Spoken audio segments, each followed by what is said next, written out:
ये है ग्राहम परिवार। देखने में तो बिल्कुल नॉर्मल लगते हैं, जैसे बाकी सब।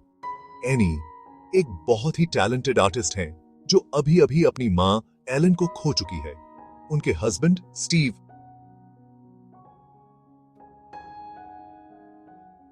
उनके साथ हैं, उनको सपोर्ट कर रहे हैं। उनका बेटा पीटर एक टीनेजर है, अपनी ही दुनिया में खोया रहता है। उनकी छोटी बेटी चार्ली थोड़ी सी इंट्रोवर्टेड और पिक्यूलियर है, और उसे ऐसी चीजें बनाना पसंद है जो थोड़ी सी डिस्टर्बिंग होती है। उनकी जिंदगी में मां के जाने का गम तो है, लेकिन बाकी सब नॉर्मल ही लगता है। हम उनकी दुनिया में तब दाखिल होते हैं जब वो एलन के फ्यूनरल के लिए तैयार हो रहे होते हैं। हवा में गम और साथ में कुछ और भी है, कुछ अजीब सा। एनी अपनी मां के बारे में बातें करती है, जिससे पता चलता है कि उनका और उनकी मां का रिश्ता काफी कॉम्प्लेक्स और ट्रबल था।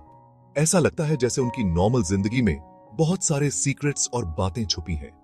फ्यूनरल के बाद जब परिवार इकट्ठा होता है, तो हम उनके बीच की डायनामिक्स देखते हैं। एनी, जो अभी भी अपनी मां की मौत से उबर नहीं पाई है, अपने आर्ट में शांति ढूंढने की कोशिश कर रही होती है। स्टीव अपने बच्चों के लिए एक नॉर्मल माहौल बनाने की कोशिश करते हैं। पीटर अपनी ही दुनिया में खोया रहता है, और चार्ली एक रहस्य बनी रहती है। उसका व्यवहार चिंता और क्यूरियोसिटी दोनों पैदा करता है। ऐसा लगता है जैसे कुछ बुरा होने वाला है, जिसकी शुरुआत शायद एलेन के जाने से पहले ही हो चुकी थी। एनी का गम बहुत कॉम्प्लिकेटेड है। यह साफ है कि उनका और उनकी मां का रिश्ता आसान नहीं था। जब एनी अपनी मां की यादें ताजा करती हैं, तो हमें पता चलता है कि उनकी मां बहुत ही कंट्रोलिंग और ओवरबेयरिंग थी, जिसकी वजह से एनी की जिंदगी पर गहरा असर पड़ा। ऐसा लगता है कि एनी को अपनी मां से नाराजगी भी थी, और डर भी लगता था कि कहीं उन्हें भी अपनी मां की तरह कोई प्रॉब्लम ना हो जाए। एनी के बचपन की झलकियां हमें मां और बेटी के बीच के अजीब और डिस्टर्बिंग रिश्ते के बारे में बताती हैं। ऐसा लगता है कि एलन की मौजूदगी एनी के लिए सुख और दुख दोनों का कारण थी। एनी अपनी मां को लेकर अपने मन में चल रहे उतार चढ़ाव से जूझ रही है। उसे समझ नहीं आ रहा कि वो अपने गम से कैसे बाहर निकले और आगे बढ़े। अपने अतीत के बोझ तले दबी एनी अपनी मां की मौत से उबरने की कोशिश कर रही है। वह एक सपोर्ट ग्रुप में अपनी परेशानी शेयर करती है, और अपनी मां की मेंटल हेल्थ को लेकर अपने डर के बारे में बताती है। उसे डर है कि कहीं उसके बच्चों को भी उसी तरह की कोई प्रॉब्लम ना हो जैसी उनकी मां को थी। एनी की चिंता उसके आर्ट में भी दिखाई देती है। उसके स्कल्पचर्स और मिनिएचर्स उसके मन के भीतर चल रहे तूफान को दर्शाते हैं। इसकी ताते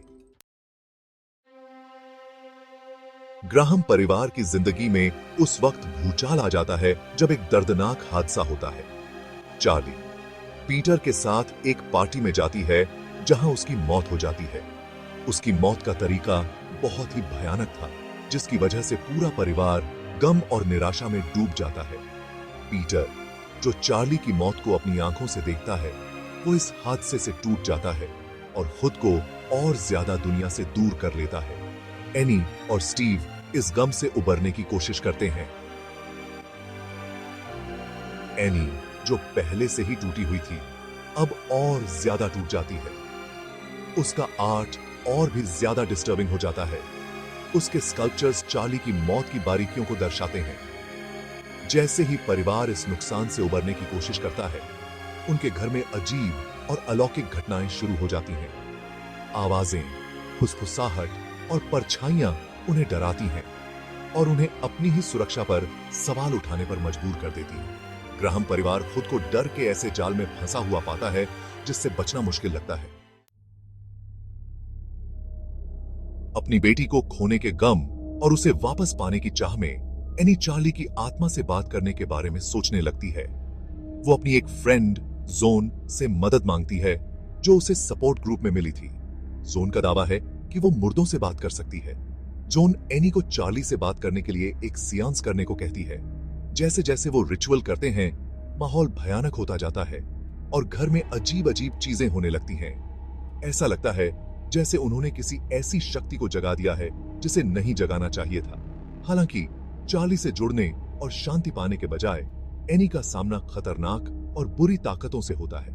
जैसे जैसे घर में अलौकिक गतिविधियां तेज होती हैं, जीवित और मृत के बीच की रेखा धुंधली होती जाती है। एनी की मानसिक स्थिति और भी खराब होती जाती है और वह और भी ज्यादा पैरानॉइड और अनस्टेबल होती जाती है। उसके हर काम के पीछे उसका गम और बढ़ता हुआ डर साफ दिखाई देता है।